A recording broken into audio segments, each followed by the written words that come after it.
పాలకుల నిర్లక్ష్యంతో నేటికి పూర్తి స్థాయిలో కార్మిక చట్టాలు అమలు కావడం లేదని సిఐటియు మెదక్ జిల్లా కార్యదర్శి నరసమ్మ అన్నారు. బుధవారం నాడు మండల కేంద్రమైన కొల్చారం 138వ మేడే ఉత్సవాలను సిఐటియు ఆధ్వర్యంలో ఘనంగా నిర్వహించారు. ఈ కార్యక్రమానికి సిఐటియు జిల్లా కార్యదర్శి నరసమ్మ ముఖ్య అతిథిగా హాజరయ్యారు. బస్టాండ్ ఆవరణలో కార్మికులతో కలిసి నరసమ్మ జెండాను ఆవిష్కరించారు. అనంతరం నరసమ్మ మాట్లాడుతూ గత 138 సంవత్సరాల నుండి మేడే ఉత్సవాలు జరుపుకుంటున్నామని తెలిపారు.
కొల్చారం మండల కేంద్రంలో సిఐటియు కార్మిక జెండా 138వ మేడే సందర్భంగా జెండావిష్కరణ నిర్వహించడం జరిగింది.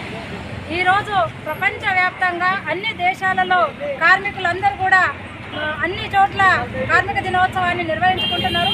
గత 138 సంవత్సరాల క్రితము కర్మాగారాల్లో పనిచేసేటటువంటి కార్మికులందరి శ్రమ దోపిడీకి గురైన సందర్భంగా పని గంటల తగ్గింపు, 16 గంటల పని ఉంటే 8 గంటల పని తగ్గింపు, పని భద్రత, కనీస వేతనము, ఇతర సౌకర్యాల కోసము ఆ రోజు అమెరికా దేశంలోని చికాగో నగరంలో హే మార్కెట్ దగ్గర కార్మికులు మొదలుపెట్టినటువంటి పోరాటము ఇలా మేడే కొనసాగుతూ ఉన్నది. గత 38 సంవత్సరాల నుంచి ఆ రోజు కార్మికులు నిర్వహించినటువంటి పోరాట స్ఫూర్తితో ప్రపంచంలోని ఇతర అన్ని దేశాలలో కూడా కార్మికులందరూ తమ సమస్యలపైన నిరంతరము పోరాటాలు, ఐక్య పోరాటాలు, ఉద్యమాలు నిర్వహించి ఇప్పటి వరకు అనేక కార్మిక చట్టాలను, కార్మిక సౌకర్యాలను సాధించుకున్న సందర్భం ఉన్నది.